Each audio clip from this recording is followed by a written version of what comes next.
Shalom Bapak Ibu Saudara yang dikasihi Tuhan. Mari kita sama-sama datang dalam hadirat Tuhan pagi hari ini. Biarlah kita memulai hari ini dengan menghampiri tahta kasih karunia-Nya. Sebelum itu mari kita berdoa. Terima kasih Tuhan Yesus, Engkau sungguh baik Tuhan buat hidup kami. Terima kasih Tuhan untuk apapun yang Tuhan sudah berikan dalam hidup kami. Kami bersyukur Tuhan Yesus. Pagi hari ini Tuhan kami mau masuk hadirat-Mu Tuhan. Biarlah Engkau yang memenuhi setiap kami yang haus dan rindu akan-Mu Tuhan. Pagi hari ini Tuhan kami mau menyatakan bahwa Engkau adalah yang setia, Allah yang setia, Allah yang selalu menolong kami. Kami percaya Tuhan apapun keadaan kami, Engkau selalu hadir dalam setiap musim hidup kami Tuhan. Biarlah Engkau disukakan melalui pujian penyembahan kami. Yesus kami ucap syukur, haleluya, amin.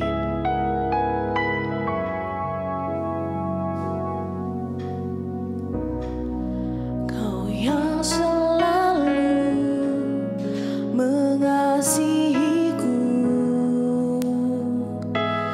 dengan kasih yang kekal, pengorbananmu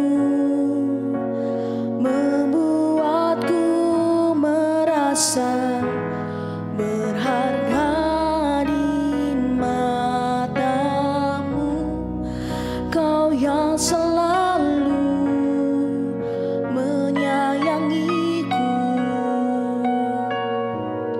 dengan kasih yang sungguh, kehadiran-Mu membuatku mengerti arti kehidupanku. Kau Tuhan adalah Bapa yang setia, tiada sekalipun ku ditinggalkan. Penghiburan yang ku rindukan selalu Kau sediakan. Selamanya ku sembah Bapa yang setia, takkan Kau biarkan ku terpisahkan. Yesus, Kaulah sumber pertolonganku yang dapat ku percaya. Mari kita sama-sama nyanyikan lagu ini. Kau yang selalu mengasihiku dengan kasih yang kekal, pengorbananmu membuatku merasa berharga di mata-Mu. Kau yang selalu menyayangiku dengan kasih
percaya. Kaulah sumber pertolonganku yang dapat ku percaya. Oh Yesus, Kau yang dapat ku percaya. Kau sumber pertolonganku Tuhan. Kau Tuhan yang setia. Kau Tuhan penolong kami. Penghiburanku datang darimu Tuhan. Sebab itu kami bersyukur, penuh sukacita, Kaulah penghiburanku. Ya Rama ya Rama ya Ralashi, ya Rama ya Rabu Ralashi, ya Rama ya Rabu, ya Rama ya Ralashi, ya Rama ya Rabu Ralashi, ya Rama ya Ralashi, ya Rama ya Rama ya Rabu.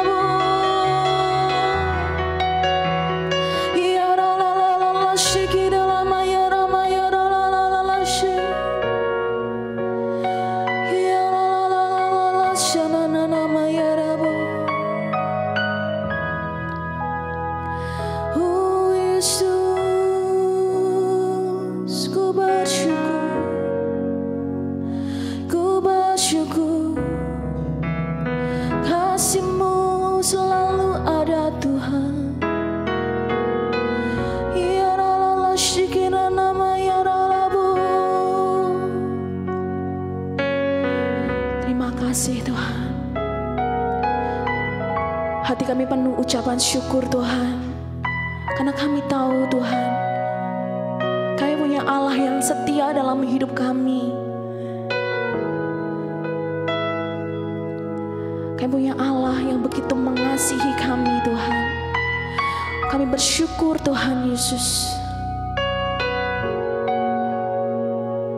Haleluya Yesus. Pagi hari ini Tuhan, kami boleh merasakan kebaikan-Mu Tuhan. Kami boleh merasakan begitu Engkau mengasihi kami.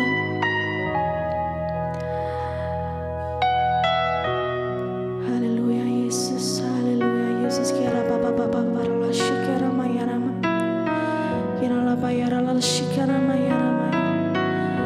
Biarlah Engkau berbicara Tuhan pada setiap kami ya Tuhan, melalui firman Tuhan yang akan disampaikan Tuhan. Berkati Tuhan hamba-Mu yang akan menyampaikan kebenaran firman-Mu.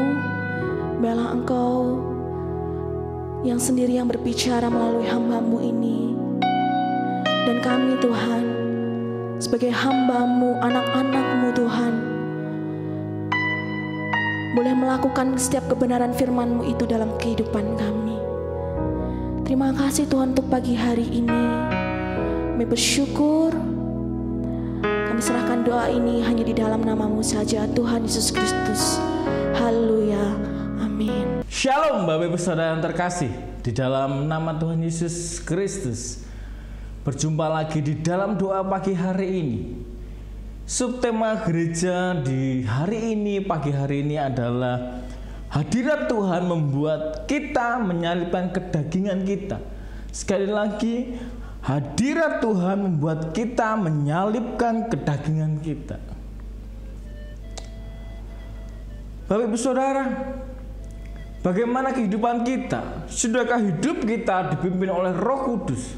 Sudahkah hidup kita dipimpin oleh Roh Allah yang begitu dahsyat? Ataukah kita hidup di dalam kedagingan kita? Ataukah hidup kita hanya menikmati kedagingan, hawa nafsu kita? Hari-hari ini saya percaya Bapak Ibu Saudara mengalami hal yang luar biasa bersama Tuhan. Mari kita baca di dalam Galatia pasal yang kelima ayat 16 sampai 17 dan 24 sampai 25. Saya bacakan buat Bapak Ibu Saudara. Firman Tuhan berkata, maksudku ialah hiduplah oleh roh, maka kamu tidak akan menuruti keinginan daging. Sebab keinginan daging berlawan dengan keinginan roh, dan keinginan roh berlawan dengan keinginan daging. Karena keduanya bertentangan, sehingga kamu setiap kali tidak melakukan apa yang kamu kehendaki. Di ayat 24, barang siapa menjadi milik Kristus, ia telah menyalibkan daging dengan segala hawa nafsu dan keinginannya. Jikalau kita hidup oleh roh, baiklah hidup kita juga dipimpin oleh roh. Bagaimana supaya hidup kita tidak menuruti kedagingan kita? Bagaimana hidup kita bisa berhasil? Bagaimana hidup kita bisa sukses? Bagaimana hidup kita mengalami yang namanya terobosan hidup ini? Bukan karena keinginan daging kita, tetapi karena kasih Allah, karena kasih Tuhan menyertai kita, karena hidup kita benar di hadapan Tuhan. Apa itu kedagingan di dalam hidup kita? Kedagingan adalah dorongan hati yang kuat untuk berbuat kurang baik. Pertanyaan buat kita semua, bagaimana supaya kita bisa hidup terlepas dari keinginan daging kita? Bagaimana kita bisa hidup menjadi berkat? Bagaimana hidup kita bisa menuruti roh kita, bukan keinginan kedagingan kita? Poin yang pertama ada di ayat yang ke-24. Bagaimana supaya kita bisa hidup terlepas dari keinginan daging adalah menyadari hidup kita ini milik Allah. Kalau kita menyadari hidup kita ini milik Allah, saya percaya kita akan diberikan yang terbaik dari Tuhan. Maka hidup kita akan dipimpinnya. Maka hidup kita tidak akan mengalami yang namanya menyukai kedagingan kita. Kalau kita menyadari hidup kita milik Allah, maka hal-hal yang baik akan dilakukan Tuhan dalam hidup kita. Hal-hal yang baik akan diberikan kepada kita. Kita akan dipimpin dan kita akan dibimbing ke hal-hal yang baik sesuai dengan rencana Allah. Tetapi kalau kita menyadari kita milik Allah, atau kalau hidup kita tidak menyadari milik Allah, kita hidup semaunya sendiri, kita hidup dengan kemampuan kita sendiri, saya percaya hidup kita akan tidak ada arah dan tujuannya. Kita akan mudah yang namanya terpancing emosi, terpancing kedagingan kita, terpancing dengan hal-hal yang duniawi tawarkan. Tetapi kalau kita menyadari diri kita ini adalah milik Allah, maka kita akan cenderung hidup melalui seturut dengan firman Allah, seturut dengan kehendak Allah. Kalau kita menuruti kedagingan, contoh ketika kita berada di jalan raya, ketika kita mengendarai sebuah mobil atau sepeda motor, ketika kita di jalan, tiba-tiba ada orang yang nyelonong hampir menabrak kita atau hampir kita tabrakan. Tetapi kalau kita tidak memiliki Allah, kita tidak menyadari bahwa kita milik Allah, kita akan maki-maki, kita akan terpancing emosi kita. Kita pasti akan keluar kata-kata yang tidak baik, kata-kata yang mungkin menyakitkan orang itu. Tetapi kalau kita menyadari kita ini adalah milik Allah, kita hidup di dalam Allah, maka ketika kita menyadari kalau kita mau hampir kasih yang sama, mungkin hampir nyerempet atau nabrak seseorang, perkataan yang keluar dari mulut kita pasti akan berbeda. Untung ya tidak sampai kena. Untung ya kita bersyukur, oh terima kasih Tuhan, hampir saja terjadi kecelakaan. Pasti ada perbedaan ketika kita menyadari hidup kita milik Allah. Itu akan mengalami yang namanya perbedaan jika kita hidup tanpa pimpinan, tidak menyadari hidup kita adalah milik Allah. Karena kalau kita menuruti kedagingan kita, hidup kita akan semakin hari semakin kacau balau. Tetapi kalau kita mau menyadari hidup kita adalah milik Allah, pasti kita akan diberikan yang terbaik daripada Allah. Maka hidup kita akan dipimpin oleh Allah. Kemanapun kita melangkah, Tuhan akan menuntun hidup kita. Kita akan berkata-kata dengan baik. Kita tak akan mudah terpancing dengan kedagingan kita. Jadi poin yang pertama yang harus kita miliki supaya hidup kita keluar dari kedagingan kita menang dari kedagingan kita adalah kita menyadari hidup kita adalah milik Allah.